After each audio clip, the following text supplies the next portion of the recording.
আপনারা দেখছেন কে টিভি বাসন্তী।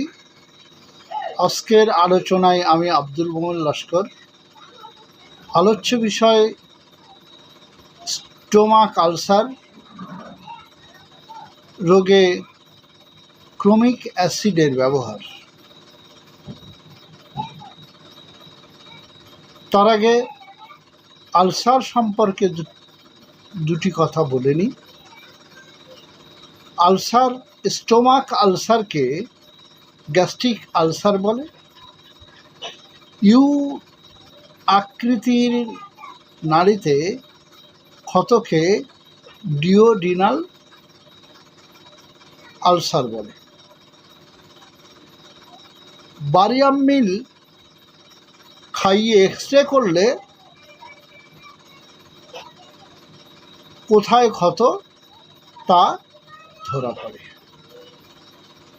এখন আসি মূল ঔষধের লক্ষণে। ক্রমিক অ্যাসিড, ক্ষত এত গভীর হয়ে যায় যে হালকা পাতলা নাড়িগুলোতে লিকও হয়ে যেতে পারে।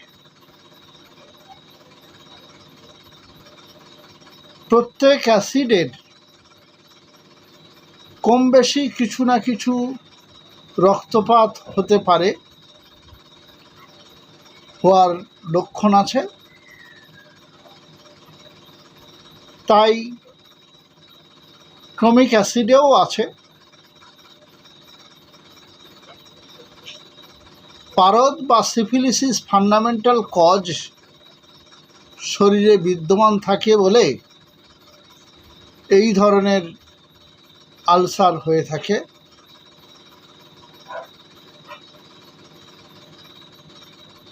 আগের দিনের মতো প্রত্যেক দিন আমার একই কথা,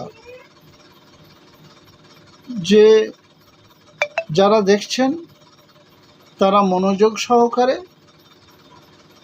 এবং বারবার করে দেখে দেখে যে সমস্ত কথাগুলো বলে রাখছি, এই সমস্ত কথাগুলো বা লক্ষণ আদিগুলো যদি ঠিকঠাকভাবে মুখস্থ হৃদয়ঙ্গম করে না নিতে পারেন, তাহলে সময় মতো ব্যবহার করতে পারবেন না।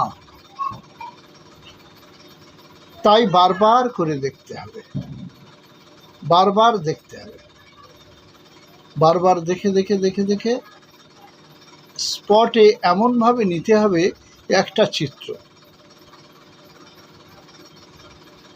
যারা নতুন এসেছেন তারা সাবস্ক্রাইব করবেন, যারা দেখেন বারবার দেখেন, মুখস্থ রাখেন, সময় মতো প্রয়োগ করতে পারবেন, তাহলে তো উপকারটা হবে। ভালো থাকুন, সুস্থ থাকুন। আজকের এ পর্যন্ত। আপনাদের সকলের জন্য ধন্যবাদ আমার পক্ষ থেকে।